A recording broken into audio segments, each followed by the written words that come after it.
আসসালামু আলাইকুম। ধন্যবাদ সকলকে। আমি মোহাম্মদ ইকবাল আমিন, প্রভাষক, সুন্দরবন কলেজ। আজ আমি আপনাদের ফুটবল থেকে ক্লাস 9 খেলাধুলার আইন কানুনের ফুটবল সম্পর্কে আলোচনা করব। তো সবার আগে আমি একটু ফুটবলের ইতিহাস নিয়ে একটু আলোচনা করি। যে ফুটবল, প্রত্যেকটা খেলার ইতিহাসে তো ফুটবলের ইতিহাস আছে। আমরা জানি যে এখন ফুটবলের ইতিহাসও ভিন্ন মত আছে, বিভিন্ন জনরা বিভিন্ন মতামত পোষণ করে। সাধারণ ভাই,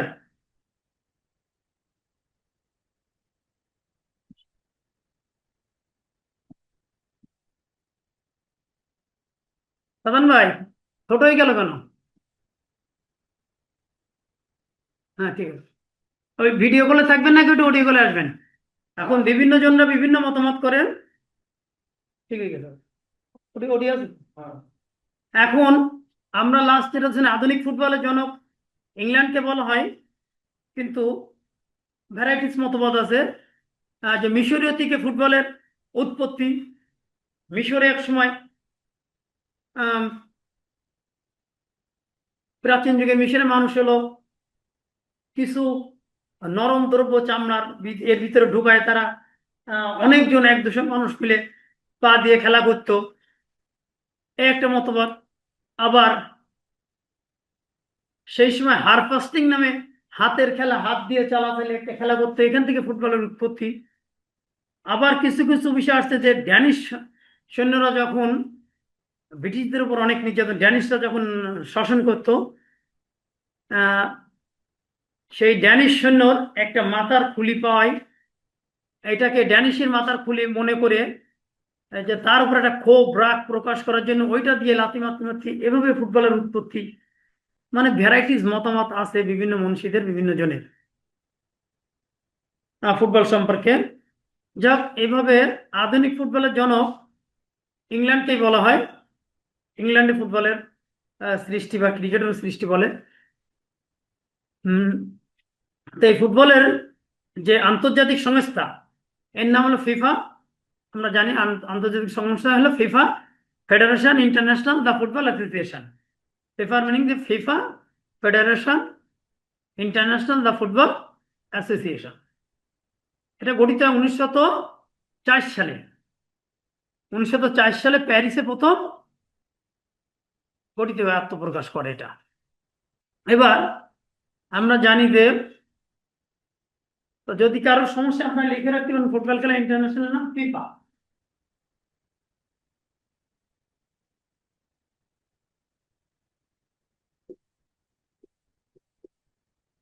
FIFA,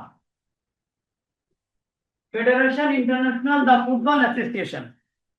federation international the football association. এবার ফুটবল খেলার মাঠ আমরা যাই, মোট 17টি আইন আছে ফুটবল খেলার আইন।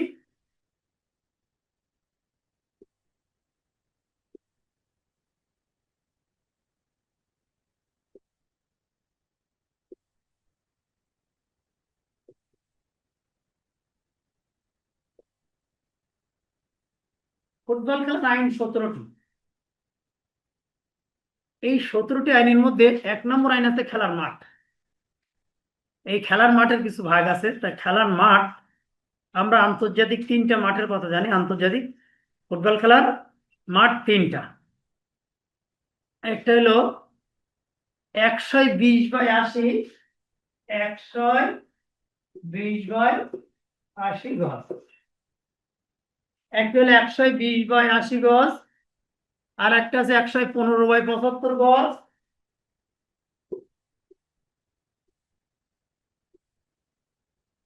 আর একটা আছে 110/70 গজ।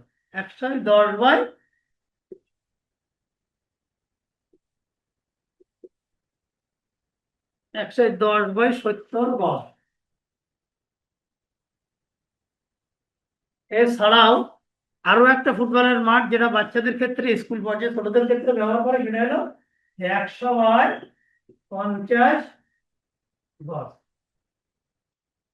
তাহলে আন্তর্জাতিক ফুটবল খেলার মাঠের মাপ 3টা। একটা 120/80 গজ, 115/75 গজ, 110/70 গজ। আর ছোটদের ক্ষেত্রে 100/50 গজ। এই 3টে মাঠের মাপে ফুটবল খেলা হয়। আমি এর আগেও বলেছি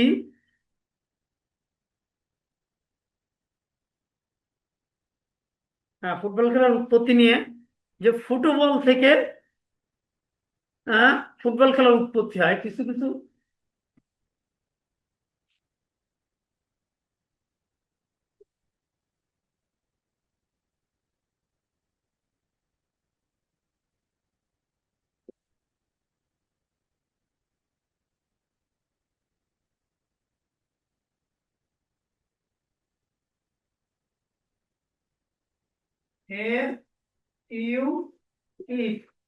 FUTBL, এই ফুটবল থেকে ফুটবল খেলার উৎপত্তি।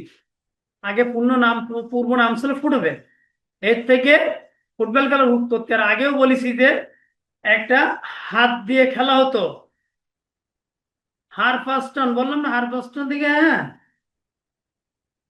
একটা হাতের খেলা হতো আগে, যার নাম এই হাত হারপাস্ট। এই যে হারপাস্ট হাতের খেলা থেকে হলো আস্তে আস্তে ফুটবল খেলার উৎপত্তি। ফুটবল থেকে ফুটবলের উৎপত্তি, এটা আমাদের একটু মনে রাখতে হবে। এরপর দেখেন, এই যে ইতিহাসে আমরা রোমানদের বই, হ্যাঁ, স্পোর্টস অ্যান্ড দা,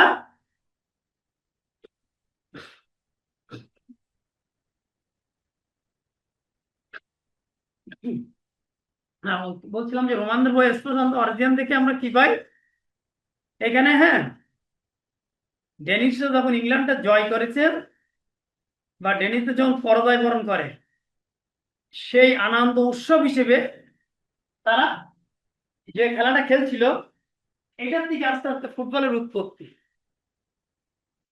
কি বলেছিলাম যে ডেনিসদের তারা একটা মাথার খুলি পায়, সেই খুলিটাকে কি ডেনিসদের মাথার খুলি মনে করে, তারা আনন্দ মনে করে, যে রাগে ঘৃণায় সেটাতে লাথি মারতে থাকে, লাথি মারতে মারতে এইভাবে ফুটবল খেলার উৎপত্তি হয়।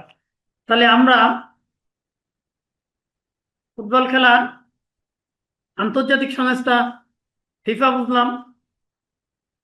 আচ্ছা, বাংলাদেশে ফুটবল খেলা বাফুফে, এটা আমরা জানি। এইবার ফুটবল খেলা আমরা একটু আইন কারণে যাই, যে ফুটবল খেলার মোট 17টি আইন আমরা লিখলাম এখানে। 17টি আইন। 1 নম্বর আইন খেলার মাঠ। তা খেলার মাঠের 3টে মাপ, আন্তর্জাতিক 3টে মাপ বললাম। আর আমাদের দেশীয় যেসব ছাত্রছাত্রীরা গেলে তার জন্য আমরা সর্বনিম্ন মাঠ যেটা 100/50 দিতে পারি, দিলাম। এরপরে যে মাঠ, খেলার মাঠের একটা দাগ, খেলার মাঠের 1 নম্বরে দাগ আছে। দাগ কি? খেলার মাঠে কিন্তু অনেক প্রকার দাগ থাকে। খেলার মাঠে কি অনেক প্রকার দাগ থাকে না? এই যে ফুটবল খেলার একটা মাঠ আমি ধরো অঙ্কন চলাম, এইগুলো সব দাগ, এগুলো সব দাগ থাকে, এগুলো সব।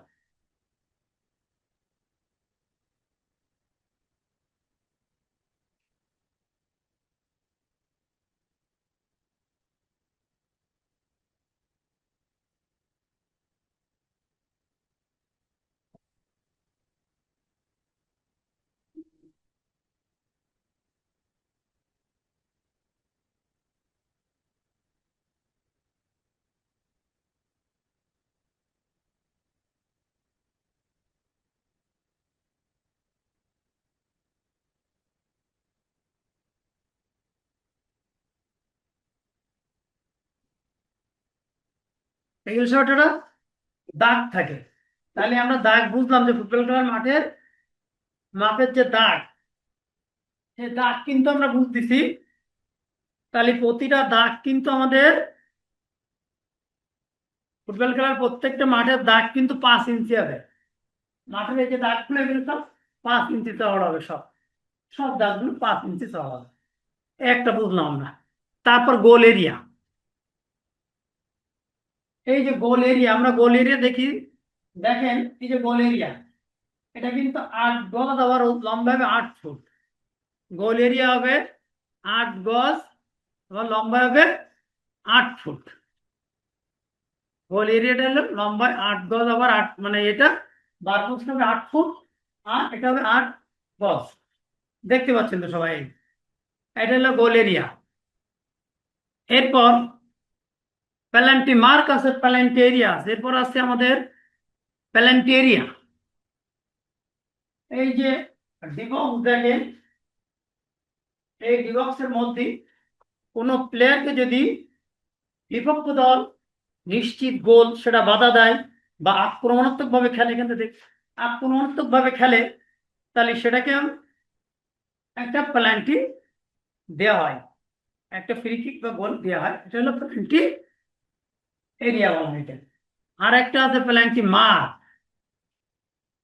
পেনাল্টি মার্ক এই বলপোস্ট থেকে 9 ইঞ্চি একটা পেনাল্টি মার্ক আছে এখানে।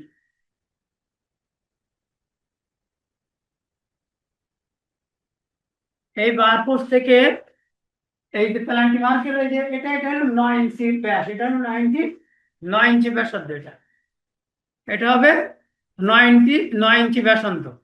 আর এই যে পেনাল্টি এরিয়া এটা হবে 18 গজ। পেনাল্টি এরিয়াটা হলো 18 গজ। পেনাল্টি আর গোল এরিয়া যেটা বলে এটা হলো 6 গজ। তাহলে গোল এরিয়াটা গেল 6 গজ, পেনাল্টি এরিয়াটা গেল 18 গজ। আর যে পেনাল্টি মার্ক এটা হবে 11 গজ, এটা হলো 11 গজ। তাহলে 11 গজ এটা হলো পেনাল্টি মার্ক, আর 18 গজ হলো পেনাল্টি এরিয়া, আর 6 গজ হলো গোল এরিয়া, গোলরক্ষকের যে এরিয়া সেটা হলো 6 গজ। এবার এইটাকে আমরা বলি সেন্টার লাইন, মাঝ বরাবর যে দাগ, একে আমরা বলি কি সেন্টার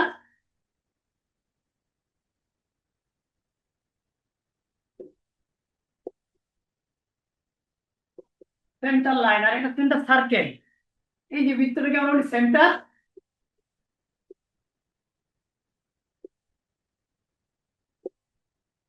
সেন্টার সার্কেল। তাহলে যে মাঝ বরাবর সেন্টার লাইন, তার মাঝখানে যে বৃত্তটাকে আমরা বলি সেন্টার সার্কেল। আর এই সেন্টার সার্কেলের মাঝখানে যে বৃত্তটাকে হলো centre spot, centre spot, centre spot, যেখান থেকে কিক আপের মাধ্যমে খেলা শুরু করা হয়। ফুটবল খেলা শুরু করা হয় কিক আপের মাধ্যমে। ফুটবল খেলা শুরু করতে হয় কিক আপের মাধ্যমে। এটা হলো সেন্টার, এই যে স্পোর্ট থেকে শুরু করা হয়। এটা সেন্টার সার্কেল, এটা centre sport, centre line is the, এই যে সেন্টার লাইন ফুটবল খেলার মাঠকে দুটো ভাগে ভাগ করেছে। এই পাশে একটা পক্ষ দল থাকবে, আর এই পাশে থাকবে বিপক্ষ দল। এই দুটো ভাগে ভাগ করেছে। খেলা শুরু হয় টসের মাধ্যমে। যে দল জয়লাভ করে তারা হয় সাইড নেয় বেছে, নতুবা সেন্টার নেয়, কিক আপের মাধ্যমে সেন্টার করে বেছে নেয়। এইভাবে খেলা শুরু হয়। তাহলে টোটাল পেনাল্টি মার্ক বলেছি না, 12 ভাগ গেল। এরপরে খেলা শুরু, এরপরে বলছি আমরা কর্নার পতাকা। দেখেন এই যে কর্নার, 4 কোণায় 4টে পতাকা থাকে, এটাকে কর্নার পতাকা বলে। এই 4 কোণায় 4টে পতাকা থাকে, এটাকে হলো কর্নার পতাকা বলে। এইটা দেখেন, এই যে অর্ধবৃত্ত 1 মিটার ব্যাস, এটা ব্যাস 1 মিটার। 1 মিটার ব্যাস যেমন কাটতে অর্ধবৃত্ত কাটতে, এটা হলো কর্নার লাইন, কর্নার পতাকা। এটা হলো কর্নার এরিয়া যারা বলে, কর্নার এখানে বল বসে কর্নারটাকে মারতে হয়, এটা হলো কর্নার এরিয়া। আর এই 4 কোণায় যে 4টে পতাকা, এটা হলো কর্নার পতাকা। তাহলে কর্নার পতাকা গেল, কর্নার এরিয়া গেল, পেনাল্টি মার্ক গেছে, আর গোলপোস্ট আমরা বলেছি গোলপোস্ট যে 8 গজ আর 8 ফুট লম্বায়। গোলপোস্ট সেটা মনে রাখতে হবে, এদিকটা 8 গজ আর ওদিকটা 8 ফুট, এই দুটো আমাদেরকে মনে রাখতে হবে। আর সেন্টার সার্কেল, সেন্টার লাইন আমরা আলোচনা করলাম। তাহলে এটা গেল মাঠ। আর মনে রাখতে হবে আমাদের মাঠের প্রত্যেকটা দাগ, মাঠের প্রতিটা দাগ আমার কিন্তু 5 ইঞ্চি বললাম তো আমরা। মাঠের দাগগুলো সব 5 ইঞ্চি। তা যাক, এইগুলো আমাদের যদি মনে রাখি। আর মাঠের মাপ তো আমি বলেছি, মাঠের মাপটি এটা আমার 3টে আন্তর্জাতিক মাঠের মাপ: 120/80, 115/75, 110/70। আমরা যদি দেই 115, তাহলে দিতে হবে এখানে 75। 115/75 করে আমাদের দিতে হবে। এইবার 115/75 দিলাম, কিন্তু আমাদের মাঠের মাপ আন্তর্জাতিক বলেছি 3টে। 120/80, 115/75 আর 110/70। আর ছোট বাচ্চাদের বা স্কুল পর্যায়ের ছেলেমেয়েরা খেলে তাতে 50/100/50 দিলে আমাদের হয়ে যায়। এই মোটামুটি ফুটবলের 4টে মাঠের মাপ বললাম। এইবার centre line, centre spot, centre circle. আচ্ছা, তারপর গোল এরিয়া। এই যে গোলকির যে এরিয়া থাকে, এটা 6 গজের ভিতরে এটা গোল এরিয়া। গোলকির এরিয়ার মধ্যে গোলকি বল ধরতে পারবে, এটা হলো গোল এরিয়া। এই তারপরে আমরা যাই একটু, তাহলে খেলাধুলার আইন করে আমরা প্রথম 1 নম্বর আইন ছিলাম খেলার মাঠ। এগুলো সব খেলার মাঠের ভিতরে, 1 নম্বর আইনের খেলার মাঠের ভিতরে। এবার 2 নম্বর আইনে খেলোয়াড় সংখ্যা। খেলোয়াড় সংখ্যা আমরা জানি যে 16 জন নিয়ে একটি দল গঠন হয়, 11 জন প্লেয়ার খেলা করে মাঠে। 11 জন প্লেয়ার কিন্তু মাঠে খেলা করে, 16 জন নিয়ে একটি দল গঠন হয়। এইবার এই 11 জন প্লেয়ারের দাঁড়ানোর কিছু অবস্থান আছে। একজন গোলরক্ষক থাকে, 2জন ডিফেন্স থাকে, একজন মূল ব্যাকি থেকে ডিফেন্স থাকে, আর 2জন লাইনের প্লেয়ার থাকে। হ্যাঁ, তারপর 2জন মিড প্লেয়ার থাকে, মিডফিল্ডার থাকে 3জন। এভাবে এক একটা দল এক এক ছকে খেলা করে। কিন্তু এই হলো খেলোয়াড় সংখ্যা। এবার খেলোয়াড়দের সরঞ্জাম। ফুটবল খেলোয়াড়দের সরঞ্জাম আছে। তাদের হাফ প্যান্ট থাকবে, টি শার্ট, জার্সি ইন করা, এবং বুট পরা থাকবে। তাদের নি গার্ড থাকবে, তাদেরকে এই যে বুটের গার্ড থাকবে। এইগুলো মোটামুটি তাদের খেলার যে সাজ সরঞ্জাম। এক একটা দলের এক এক রকম ড্রেস থাকবে। 2 দলের ড্রেস একরকম হলে খেলা পরিচালনা করতে অসুবিধা হবে। এরপর আছে যারা রেফারি। ফুটবল খেলায় 4জন মূলত রেফারি করে: একজন মূল রেফারি, 2জন সহকারী রেফারি, একজন ফোর্থম্যান। আর আন্তর্জাতিক যেগুলো অফিসিয়াল থাকে, তারা রিপ্লে করে, ভিডিও করে, এগুলো দেখানো যায়। তো যাই হোক, ফোর্থম্যান কিন্তু এটা গুরুত্বপূর্ণ জিনিস। এটা হয়তো ম্যাক্সিমাম গ্রাম অঞ্চলে, গ্রামগঞ্জের যেসব খেলা এগুলো হয়তো দেখায় না, ফোর্থম্যানটা খুব কম। কিন্তু এখন নতুন করে যে আন্তর্জাতিক ফোর্থম্যান চালু হয়ে গেছে, তিনি মানে যেগুলো ওই সহকারী রেফারি বা রেফারির দৃষ্টির বাইরে, যেগুলো যেগুলো তাদের দৃষ্টিতে পড়ে না, তাদের দৃষ্টির বাইরে, সেগুলো কিন্তু ওই ফোর্থম্যান নজরের ভিতরে আনে। এটা গেল ফোর্থম্যানের কাজ। এবার খেলার পরিচালনা। এখন খেলার পরিচালনা যিনি পরিচালক বা রেফারি যারা বলি, তিনি কিন্তু খেলার সর্বময় ক্ষমতার অধিকারী। আমরা অনেকজন গ্রামগঞ্জে যারা খেলা দেখে আমরা হয়তো বুঝি নাই কেন এটা ফাউল হলো, দিল না। রেফারি তার ক্ষমতা বলে অ্যাডভান্টেজ দিতে পারে। একটা খেলা চলছে, রেফারি বাঁশি দিল না, মেরিতে একজন প্লেয়ারকে বাধা দেওয়ার চেষ্টা করিতে, বাধা দিয়েছে, সে প্লেয়ার উঠে আবার চলে গেছে, রেফারি সেখানে বাঁশি বাজালো না, হাত এতে অ্যাডভান্টেজ দিয়ে দিল, দিয়ে খেলা চালাই গেল। কিন্তু এখানে দর্শক গন্ডগোল গোলযোগ পাকানোর বিষয় হয়ে যায়। দর্শক কিন্তু মনে করে কি হলো, কি মানে বোঝে না। কিন্তু আমাদেরকে এগুলো আইন কানুন যারা বোঝে তারা কিন্তু বোঝে না, রেফারি অ্যাডভান্টেজ দিয়েছে। এইবার অ্যাডভান্টেজের নিয়ম কি? সে ওই খেলাটাকে চালাতে পারবে যদি নিশ্চিত গোল হওয়ার একটা, সে প্লেয়ারকে মারতে গেছে, প্লেয়ার সেটাকে প্রতিরক্ষা করে কাটাই গেছে, গোল দিতে পারতেছে বা গোল দেওয়ার মতো, তখন রেফারি ফাউলের বাসি না দিয়ে খেলা চালাই দেবে। আর যদি দেখে না সে গোল দিতে পারলো না, রেফারি আবার বাঁশি দিয়ে সেই জায়গায় বলে নিয়ে আবার ফাউল দিতে পারে, অ্যাডভান্টেজ দিতে পারে, রেফারি দিতে পারে। এগুলো রেফারির খেলার মাঠে সর্বময় ক্ষমতার অধিকার, সে কিন্তু করতে পারে এগুলো। এ গেল। আর সহকারী রেফারিদের কাজ, যেগুলো রেফারির দৃষ্টির বাইরে যাবে, যেমন কর্নার গুলো দেখবে কোথাতে বসায় মারতিছে, আউট থ্রো গুলো তারা দেখবে আউট হলো কি কোথায় গেল, কোথাতে থ্রো করতেছে ফাউল থ্রো কিনা, এগুলো দেখবে। এবং অফসাইড খুব গুরুত্বপূর্ণ জিনিস, যেটা অফসাইড আমরা লাস্টে আলোচনায় যাব। সহকারী রেফারি কিন্তু এখানে খুব গুরুত্বপূর্ণ ভূমিকা পালন করে, এবং এইটা এনে অনেক বিতর্কিত খেলাধুলায় খুব গন্ডগোল গোলযোগ যাই হোক, ব্যাপক একটা সমস্যা সৃষ্টি হয় কিন্তু এই অফসাইড নিয়ম। তা যাই হোক, রেফারি আর যে ডেপুটি রেফারি, এই দুটো সম্পর্কে আলোচনা। ডেপুটি রেফারি যারা তার সাহায্যকারী, সেই দুজন একটা গোল হলে কিভাবে সংকেত দেবে, একটা বল আউট হলে কিভাবে সংকেত দেবে, তারপর একটা বল কর্নার হলে কি সংকেত দেবে, ফাউল হলে কি সংকেত দেবে, রেফারিকে অবগতি করবে। যদি রেফারি তাদের সাথে আইকিউ না মিল থাকে, সে রেফ বলে তাকে অভিভূত করবে যে এই বলটা একটা ত্রুটিপূর্ণ বল। ক্লাস শেষ করি। এটা হলো একটা যে ত্রুটিপূর্ণ বল। এভাবে যাই হোক, ডেপুটি রেফারি কিন্তু এগুলো ফলো করবে, খেয়াল করবে। আর মূল রেফারি তো করবে, এই মূল রেফারি দৃষ্টির বাইরে যেগুলো সেগুলো কিন্তু তারা ফলো করে তাকে সতর্ক করে দেবে। এরপরে খেলার সময়, খেলার সময় 45 45 আর 15 মিনিট বিরতি থাকে।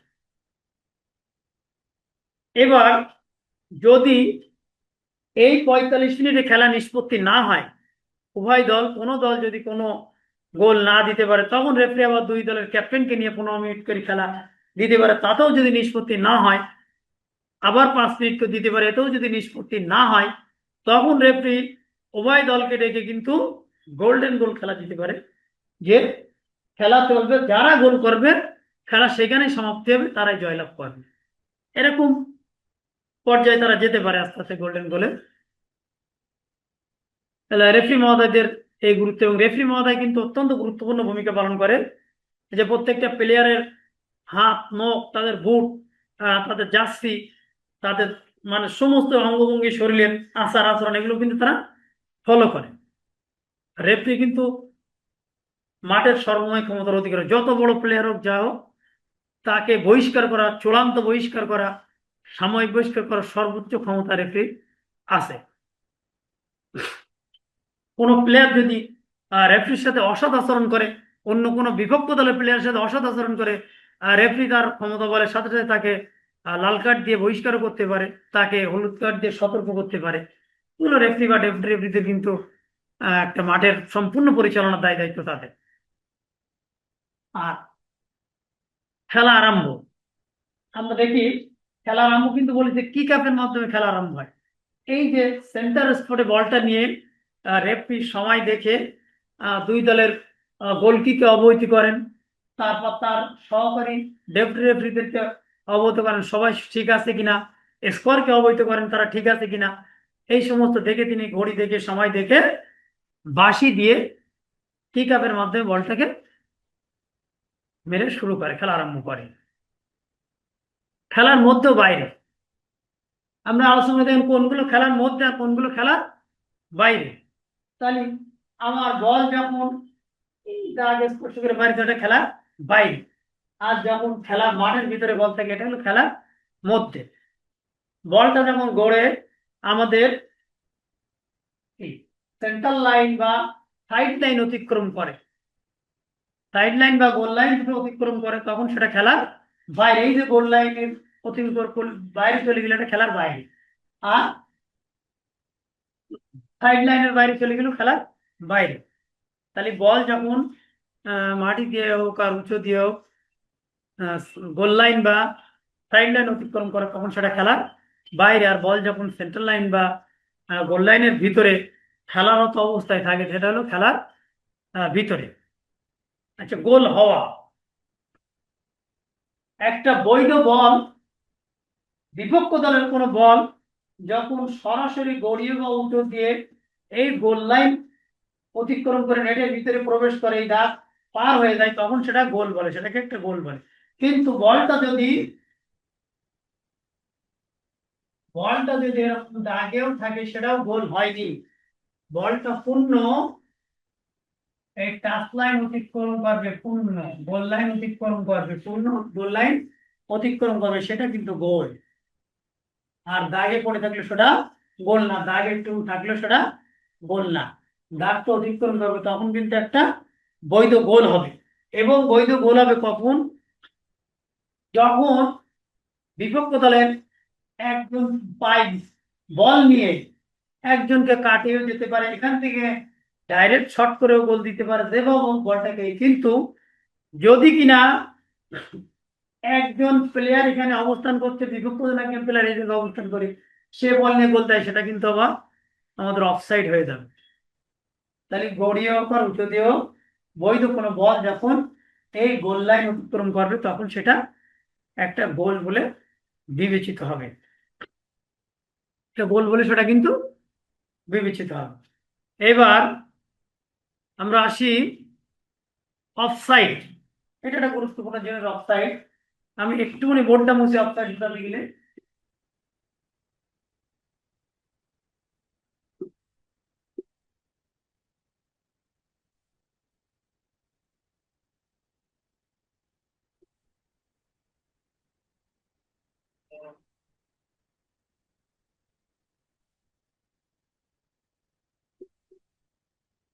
এই পক্ষ দলের বিপক্ষ দলের প্লেয়ার, এই বিপক্ষ দলের প্লেয়ার এই পক্ষ দলের এই একে ওভারটেক করে যখন এর কাছে পাস দিচ্ছে তখন কিন্তু সে অফসাইড হয়ে যাচ্ছে। আর যদি এখান থেকে এর কাছে পাস দিতে বলটা ডাইরেক্ট গোলে মেরে গোল হয়, কোনো অসুবিধা নেই, সেটা কিন্তু একটা বৈধ গোল। আর যখন বলটাকে এর উদ্দেশ্যে দিচ্ছে এর কাছে, এর পিছনে থাকছে, তখন কিন্তু এটা অফসাইড হয়ে যাচ্ছে। এইখান কিন্তু ডেপুটি রেফারিরা গুরুত্বপূর্ণ কাজ করতেছে যে অফসাইডটা কিভাবে হচ্ছে দেখাই যাচ্ছে। তাহলে অফসাইড হতে হবে, বৈধ হবে কখন? কোন দলের দুইজন প্লেয়ার, কমপক্ষে দুইজন প্লেয়ার পিছনে থাকতে হবে। গোলকি তো সবসময় থাকেই, গোলকি বাদে আরো একজন প্লেয়ার নিচে থাকতে হবে। এবং বল ছাড়া যদি দুইজন প্লেয়ার নিচে থাকে আর তার উদ্দেশ্যে বল দেয়, তখন সেটা কিন্তু অফসাইড। বল ছাড়া বিপক্ষ দলের কোনো দুইজন প্লেয়ারের নিচে মানে উপরে না থাকে, কমপক্ষে দুইজন প্লেয়ার উপরে না থাকে, একজন প্লেয়ার ছাড়িয়ে যায় এবং তার উদ্দেশ্যে যখন বল দেয় তখন কিন্তু একটা অফসাইড হয়ে যায়। আর এই অফসাইড কিন্তু একটা খেলার অত্যন্ত গুরুত্বপূর্ণ জিনিস। অফসাইড নিয়ে কিন্তু অনেক প্রকারের মানে গোলযোগ গন্ডগোল আছে, যার জন্য অফসাইড একটা গুরুত্বপূর্ণ জিনিস। এটা গেল আমাদের অফসাইড। ফাউল বা অসৎ আচরণ। ফাউল হয় কোনগুলো? অসৎ আচরণ কোনগুলো? খেলার মধ্যে বিপক্ষ দলের কোনো খেলোয়াড় একটা বৈধ গোল বাধা দিলে ফাউল হয়, তার দিকে থুতু মারলে ফাউল হয়, গালিগালাজ দিলে ফাউল হয়, ন্যাং মারলে ফাউল হয়, তার ঠেলা দিলে ফাউল হবে, তার জার্সি ধরে টেনে ধরলে ফাউল হবে, তার খেলার বাধা দিলে ফাউল হবে। এই জন্য খেলাধুলার ভিতরে অসৎ আচরণ, তার মাথা দিয়ে গুঁতো দিলে বা তাকে কেনো দিয়ে গুঁতো দিলে, পা দিয়ে হাঁটু দিয়ে গুঁতো দিলে, বুট দিয়ে চাপ দিয়ে ধরলে, এগুলো সব ফাউল বা অসৎ আচরণের মধ্যে চলে যাবে। মাঠের ভিতরে রেফারির নির্দেশ না মেনে কোনো প্লেয়ার সাথে তর্কে জড়াই গেলে, তার সাথে গালাগালি দিলে, তার দিকে থুতু দিলে, এগুলো সব ফাউলের ভিতরে বা ফাউলের আওতায় চলে যাবে, অসৎ আচরণের আওতায় চলে যাবে। রেফারি কিন্তু তখন তার ক্ষমতা বলে সেই মুহূর্তে একজন প্লেয়ারকে হলুদ কার্ড দিতে পারে, সাময়িক বহিষ্কার। যদি সে মারাত্মক অপরাধ করবে তাকে লাল কার্ড দিয়ে সাথে সাথে বহিষ্কার করে দিতে পারে। আর বহিষ্কার মানে আপনারা জানেন যে একজন প্লেয়ারকে যদি লাল কার্ড দিয়ে বহিষ্কার করা হয়, সে প্লেয়ার কিন্তু আর মাঠে নামতে পারেন না। তাকে রেফারি 2 ম্যাচ হোক, 3 ম্যাচ হোক, 1 ম্যাচ হোক সাসপেন্ড করার ক্ষমতা রাখেন। এবং সেই মতো অবস্থায় ওই দল কিন্তু ওই একজন প্লেয়ার কম নিয়ে খেলা শেষ করতে হয় তাদের। তখন তাদের জন্য একটা বিপজ্জনক দিক এসে যায় যে বিপক্ষ দল 11 জন, আমরা 10 জন নিয়ে খেলতেছি, একটা বিপজ্জনক এসে যায়, তাদের একটা মাইনাসে থাকে। এই জন্য এই যে অসৎ আচরণ বা ফাউল, ফুটবল খেলা একটা গুরুত্বপূর্ণ জিনিস, যে এর থেকে বিরত থাকতে হবে, খেলোয়াড় সুলভ আচরণ করতে হবে। তা নাহলে কিন্তু প্লেয়াররা মোটামুটি মানে ভালো প্লেয়ার হয়ে উঠতে পারবে না। এটা গেল তাহলে ফাউল বসানো। ফ্রি কিক দেখেন, ফ্রি কিক দুই প্রকার আছে, একটা ডাইরেক্ট ফ্রি, একটা ইনডাইরেক্ট ফ্রি কিক। যে একজন প্লেয়ারকে তাকে নিশ্চিত গোল যদি বাধা দেয়, মানে নিশ্চিত গোল হয়, তাহলে সেটা কিন্তু রেফারি একটা বাঁশি দিয়ে ডাইরেক্ট পেনাল্টি কিকও দিতে পারে, পেনাল্টি কিক দেয়। যদি সেটা ডিবক্সের ভিতরে হয়, যে ডিবক্স বাজারে আমরা 18 গজের ভিতরে যদি হয়, ডিবক্সের ভিতরে, তখন কিন্তু একটা প্লান্টি শট দেয়, প্লান্টি এরিয়া থেকে শট মারে। সমস্ত প্লেয়ার কিন্তু এই 18 গজের বাইরে থাকবে, আর এখানে একটা প্লান্টি মারবে। এভাবে মোটামুটি যে ফ্রি কিক মারে, একটা ডাইরেক্ট ফ্রি কিক, একদম ডাইরেক্ট যে শটগুলো গোলের শট ডাইরেক্ট শট করে, সেগুলো ডাইরেক্ট ফ্রি কিক সাধারণ ভাই, সেটা কিন্তু ডাইরেক্ট ফ্রি কিক। আর যে শটগুলো ডাইরেক্ট গোল না, সে কিন্তু ইনডাইরেক্ট ফ্রি কিক সেটা। সাধারণ ভাই, এ শেষ নাকি দেখেন দিন, সময় সময় শেষ নাই। হ্যাঁ, এই তো 10 মিনিট ওয়েট করতে হ্যাঁ, বললেন। ওয়েট করছি 10 মিনিট। আপনারা একটু 10 মিনিট ওয়েট করেন। আর দুটো তিনটে ভেবে বাকি আছে আমার এখন। এই ফ্রি কিক পর্যন্ত আইছি, আর তাই করেন। করবো না, অপেক্ষা করতে পারলে না করবো আমি। আচ্ছা, ফ্রি কিক বলছিলাম, তাহলে ডাইরেক্ট ফ্রি কিক আর ইনডাইরেক্ট ফ্রি কিক। এরপরে প্লান্টি কিক, তাহলে একটা নিশ্চিত গোল, যেটা নিশ্চিত গোল যদি কোনো প্লেয়ার বাধা দিয়ে বা তাকে সেই গোলটাকে আহ, হওয়া থেকে বিরত রাখে, সেটা কিন্তু রেফরি মহোদয় বাঁশিতে একটা, এই 18 গজের ভিতরে যদি হয়, রেফরি মহোদয় বাঁশিতে একটা প্লান্টি কিক দিতে পারে। প্লান্টি কিক দেবে, প্লান্টি এরিয়ার থেকে মাপতে হবে, এবং উভয় দলের প্লেয়ার এই 18 গজের বাইরে অবস্থান করবে, শুধু গোলকিক বলটা ধরবে। এটা গেল প্লান্টি কিক। এবার থ্রোয়িং। থ্রোয়িং আমরা দেখি, দেখেন থ্রোয়িং করি, সেগুলো ব্যবহারিক হলে আরো খুব ভালো হয়। থ্রোয়িং, বলটাকে এবার ধরে মাথার উপর দিয়ে থ্রো করতে হবে, মাথার এখানে আমি যখন থ্রো করি সেটা কিন্তু ফাউল ধরবে, মাথার উপর দিয়ে পিছন দিয়ে নিয়ে থ্রো করতে হবে। পাটা নড়বে না, দাগের পিছনে পা দিতে হবে, দাগে পাও দেওয়া যাবে না, দাগে পা দিলে কিন্তু ফাউল থ্রো করবে, ফাউল থ্রো ধরবে। এবং বলটা এবার যদি বসে করে নিচে হয় তাও করা যাবে, কিন্তু বলটা মাথার উপর দিয়ে পিছন দিয়ে দিতে হবে, বলটাকে শক্ত করে রেখে ধরে মাথার উপর দিয়ে থ্রো করতে হবে। এই যে থ্রোয়িং এর মাধ্যমে যদি কর্নার লাইনের ওখান থেকে থ্রো করে, এই থ্রোয়িং যদি ডাইরেক্ট গোলেও ঢুকে যায়, সেটাও কিন্তু একটা বৈধ গোল হবে। এবার কর্নার কিক যদি ডাইরেক্ট গোলে ঢুকে যায়, সেটা কিন্তু একটা ডাইরেক্ট বৈধ গোল হবে। এসবগুলো কোনো বিতর্কিত বিষয়, যারা জানে না, ইন্টারন বোঝে না। মাঠের খেলাধুলো, ম্যাক্সিমাম খেলাধুলোগুলো হয় গ্রামগঞ্জে, আর গ্রামগঞ্জের লোকগুলো এগুলো না বুঝে কিন্তু গন্ডগোলের সৃষ্টি হয়। ফুটবল খেলা দেখবেন একটা ব্যাপক বিতর্কের খেলা, বিতর্কের সৃষ্টি হয়ে যায়। এগুলো যখন তারা আইন কানুন যেহেতু জানে না, তারা শুধু খেলা দেখে কেন এটা হবে, কেন এটা হলে এরকম বলতে যায়। এরপর আমরা বলছিলাম গোল কিক।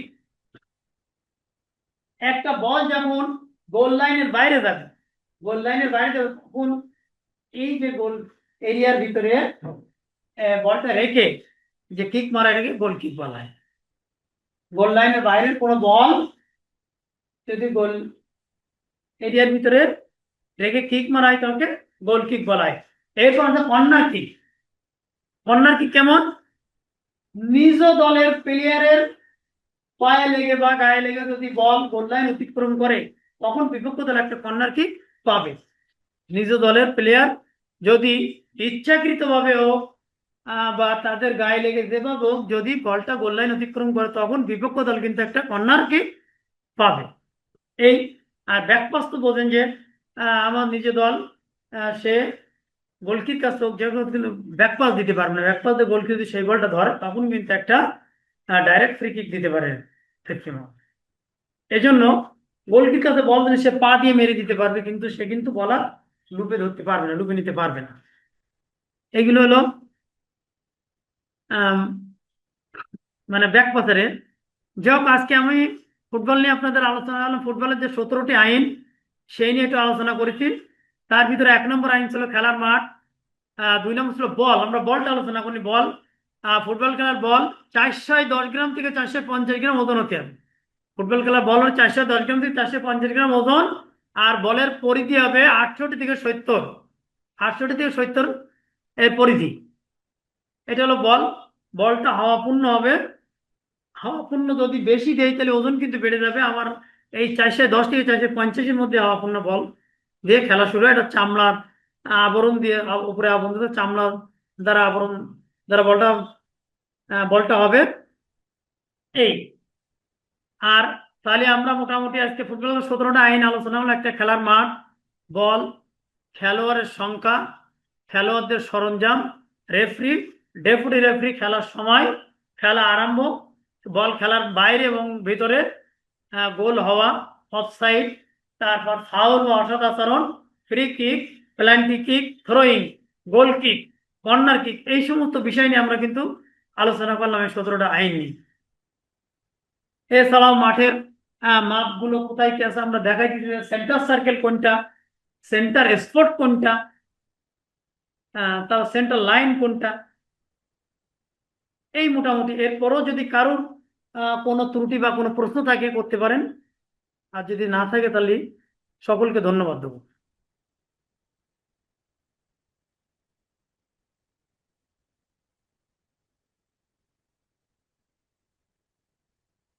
স্যার আসসালামু আলাইকুম। ওয়ালাইকুম আসসালাম। স্যার আমাদের আর একটা মাঠ কবে দিবেন? হ্যাঁ, মাঠ রোজার পরেই খুব শীঘ্রই দেবো আপনাদের মাঠটা। মাঠ তো আমরা বারবার আসতে বলি আপনাদের, মাঠ হলে দেখেন এই ফুটবলের যে কথাগুলো বললাম, এই যে থ্রোয়িং ট্রোয়িং কর্নার টর্নার, মাঠ হলে কিন্তু আপনি জীবনে আর ভুলবেন না। আর এই ক্লাসে থিওরি ক্লাসে স্যার ওই বইয়ে পড়াচ্ছে মনে হয়, আমার যে মনে হয় মাঠে যদি আমরা হ্যাঁ, হ্যাঁ, আমি প্রশিক্ষণ পাই সেটাই সেটা বলতে আমাদের চাচ্ছি। বেশি ভালো হবে। দেখেন মাঠের নিয়ম, আর মাঠের স্যার আমরা যেহেতু যেহেতু হচ্ছে আমরা একটা মাঠ পেয়েছি, আমরা মোট মাঠ পাবো কয়টা? এখন শোনেন, মাঠ আমরা তো অনেক বেশি দিতে চাই, দিলে তো আপনাদের উপকার। এখন আপনাদের তো আসলে বাড়ির সবাই দূর দূরান্ত বিদায়, আপনাদের আসতে অনেক ঝামেলা, বা আপনি ধরেন বলতেছেন আগ্রহ আছে আর দুজন আসলো না, এই যে ঝামেলার জন্য বুঝলেন হয়ে যায়। কিন্তু আপনারা, আমি আপনার সাথে আলাপ করে আপনাদের আর একটা মাঠ দিতেই হবে, নাহলে অসুবিধা হয়ে যাবে বুঝলেন। ঈদের পরপরই আপনাদের একটা মাঠ দেবো বুঝলেন। স্যার একটা কাজ করতে পারেন স্যার? হ্যাঁ বলেন। স্যার আমি হচ্ছে আমার বাড়ি হচ্ছে সাতক্ষীরাতেই আছি আমি। ও আচ্ছা। আমি সাতক্ষীরাতেই থাকি। তো হচ্ছে আপনি যদি মনে করেন সবাই আর কি না আসতে পারে, হ্যাঁ, দেন হ্যাঁ। আপনি যেখানে আর কি মাঠ করাবেন সেখানে যদি একটু আমাকে বলতেন যে আচ্ছা, আমরা বলবো, অসুবিধা নেই, আমরা খুব শীঘ্রই বলবো। আর আপনি শোনেন, ব্যক্তিগতভাবে যেদিন এরকম যদি ক্লাস আসেন, আপনার মাঠ টাটগুলো যতদূর সম্ভব যারা আসবেন তাদের মাঠ সমস্যার শুধু সমাধান করবো, অসুবিধা নেই। কারণ সবাই হলে তো হচ্ছে আর মাঠ হয় না, হুম, হুম। কারণ অনেকে আছে আসলে মাঠ কুমির থেকে দেখেন, আসে। আপনি যখন একবার বলটা দাগের ওখানে গিয়ে দেখবেন যে এই জায়গাতে দিতে, আপনি জীবনে ওটা আর বলবেন না। একবার যখন দেখবেন যে না কর্নার কিক এই জায়গাতে মাত্র, জীবনে বলবেন বলবেন না। কিন্তু আসলে এই থিওরিক্যাল ক্লাসে এটা কিন্তু একটা টাফ হয়ে যায়, কোথার থেকে এগুলো ঠিক না, কিন্তু বাস্তব যখন দেখবেন তখন সেটা আর বলা যায় না। আপনি বলেছেন, একদম সঠিক কথা বলেছেন। স্যার আপনার আপনার ফোন নাম্বারটা স্যার দিয়ে রাখেন স্যার। আপনি যেখানে এমনি আমাদের কলেজ ছাড়া আপনি যদি অন্য কোথাও যদি মাঠ করেন তাহলে আমি সেইখানে যাব। আচ্ছা ঠিক আছে, আমি আপনার অন্য জায়গায় যাওয়া লাগবে না, এখানেই ঠিক করে দেবো, আপনার টেনশন করা লাগবে না। হ্যাঁ, মাঠগুলো সব দেখাই দেবো অবশ্যই, যাতে আপনার আর নাম্বারটা স্যার একটু দিয়ে রেখেন। আচ্ছা, তা আপনি গ্রুপে দেবো না, আপনি এখন নিয়ে নেবেন? আপনি আপনি এখন এই যে আমি নাম্বারটা নিয়ে নিচ্ছি, বলেন আচ্ছা নিয়ে স্যার। নেন। 01718 718 তারপর 92 88 48। 92 88 48। ঠিক আছে না? তো ভালো থাকেন নাকি? আর একদিন ক্লাস নেবে, হ্যাঁ, ম্যাডাম ক্লাস নেবে, নিয়ে নেন। ধন্যবাদ। জি sir, thank you sir. Thank you. ঠিক আছে।